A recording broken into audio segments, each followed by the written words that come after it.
तुमने अपनी असली शक्ल कभी नहीं देखी, विश्वास नहीं होता। देखो ये, अगर तुम्हारी यादें झूठ निकले तो तुम क्या करोगे? एक होटल जो टाइम ट्रेवल करवा सकता है लेकिन फिर अचानक गायब हो गया। एक रेडियो सिग्नल जो 40 साल से बज रहा है और कोई नहीं जानता क्यों। तुमने कभी अपनी असली शक्ल देखी है? सोचो, तुम हर दिन आईने में देखते हो, फोटो खिंचवाते हो और सोचते हो कि हाँ ये मैं हूँ, लेकिन सच्चाई ये है कि तुमने कभी भी अपना असली चेहरा देखा ही नहीं। आईना झूठ बोलता है। जब तुम आईने में देखते हो तो असल में तुम अपना उल्टा मिरर्ड वर्जन देख रहे होते हो।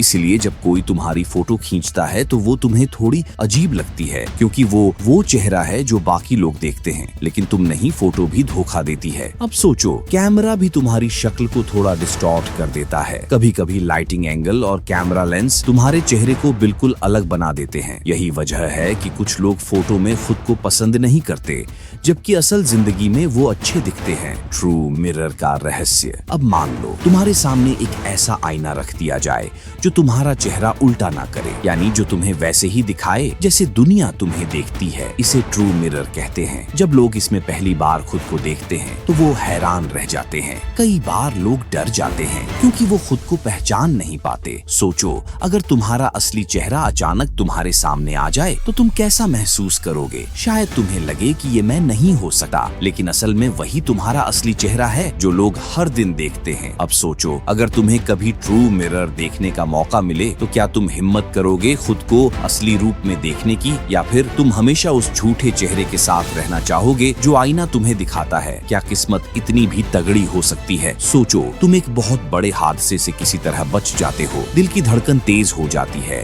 हाथ पैर कांपने लगते हैं, लेकिन तुम्हें लगता है भगवान का शुक्र है, मैं जिंदा बच गया। अब मान लो तुम बचकर किसी और जगह चले जाओ, एक सेफ जोन में, लेकिन कुछ ही दिनों बाद वहीं फिर से वही हादसा हो जाए। अब सोचो, ऐसा किसी इंसान के साथ 2 बार हो जाए और वो फिर भी जिंदा रहे। ये सच में हुआ है। एक आदमी 2 परमाणु हमले और फिर भी जिंदा। मिलिए त्सुतोमु यामागुची से। 6 अगस्त 1945 की सुबह जापान के हिरोशिमा शहर में त्सुतोमु यामागुची नाम का आदमी अपना काम खत्म कर घर लौटने की तैयारी कर रहा था, लेकिन तभी आसमान में एक अजीब रोशनी चमकी और सेकंड्स के अंदर पूरा शहर तबाह हो गया। लिटिल बॉय नाम का पहला परमाणु बम हिरोशिमा पर गिर चुका था। सब कुछ जलकर राख हो गया, लेकिन यामागुची बच गया। हाँ, वो जख्मी था, उसकी त्वचा झुलस गई थी, शरीर पर जलने के निशान थे, लेकिन वो जिंदा था। किसी तरह वो बचकर अपने घर नागासाकी लौट आया। अब वो घर पर सुरक्षित था, या शायद नहीं। 9 अगस्त 1945 यानी 3 दिन बाद यामागुची अपने दफ्तर में था। वो अपने बॉस को समझा रहा था कि हिरोशिमा पर क्या हुआ था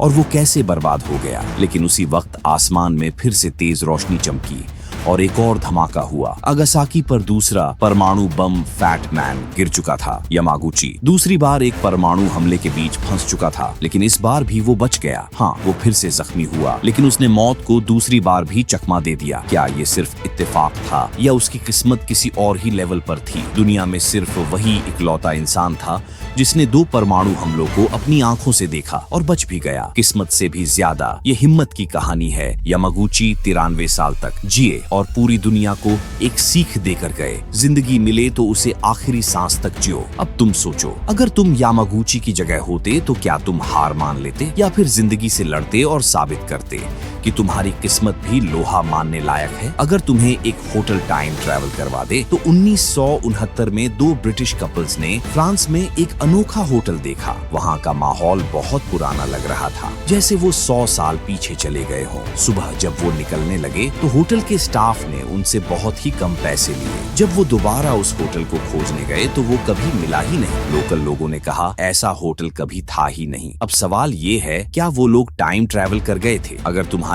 यादें झूठ निकले तो मान लो तुम्हें अपने बचपन की कोई खास बात याद हो, जैसे कि तुम्हारे घर में कभी एक लाल रंग की घड़ी थी, लेकिन जब तुम घर वालों से पूछते हो तो वो कहते हैं ऐसी कोई घड़ी कभी थी ही नहीं। मंडेला इफेक्ट एक ऐसी चीज है जिसमें दिमाग फेक यादें बना देता है। सोचो, अगर तुम्हारी कोई सबसे अजीब याद असल में हकीकत ही ना हो तो क्या करोगे? अगर आप लोगों ने सब्सक्राइब नहीं किया तो मैं भी YouTube की भीड़ में गायब हो सकता हूँ। एक रेडियो स्टेशन जो 40 साल से रहस्यमयी सिग्नल भेज रहा है। सोचो, तुम एक अजीब रेडियो सिग्नल पकड़ते हो जिसमें सिर्फ बज बज बज की आवाज आ रही हो और अचानक कोई गहरी आवाज में कोड बोलने लगे। रूस में UVB 76 नाम का एक रेडियो स्टेशन 40 साल से यही कर रहा है। कोई नहीं जानता कि ये कौन चला रहा है और क्यों। क्यों? कुछ लोग कहते हैं कि ये एक सीक्रेट मिलिट्री मिशन है, तो कुछ मानते हैं कि ये एलियंस से जुड़ा हो सकता है। तुम क्या सोचते हो? ऐसे मजेदार वीडियो को देखने के लिए सब्सक्राइब करें।